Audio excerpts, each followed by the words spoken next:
Exodus 24:9. And it says, then Moses went up, also Aaron, Nadab, and Abihu. I might be saying that wrong, so forgive me. And 70 of the elders of Israel, and they saw the God of Israel. Now look at this.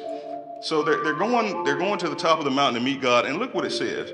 And there was under his feet, as it were, a paved work of sapphire stone, and it was like the very heavens in its clarity. Now, what does that mean, Dwayne? Okay. They went to meet with God.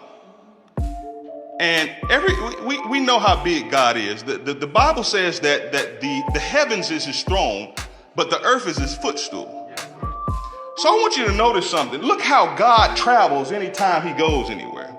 He brings the best with him. He has his feet resting on clear jewels. Boy, y'all better catch me. When they met him in the mountain, God was resting his feet upon this clear jewels.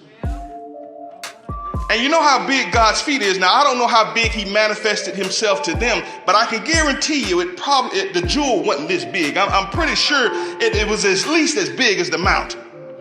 Y'all know how big a mountaintop is, don't you? So imagine, if you will, a clear jewel the size of the inside of this church that God was resting his feet on. Now that's how God travels around. The Bible said that there are streets of gold so clear that you can see through, right? So God gave me a couple of revelations about this. The first one, he told me that wealth is commonplace among royalty. Oh, okay.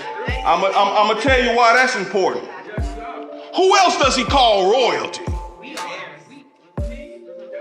What is it in First Peter 2:9 says that we are a royal priesthood?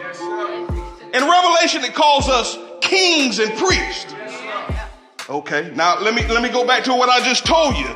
Wealth is commonplace among royalty. You are royalty, so wealth is going to be commonplace among you.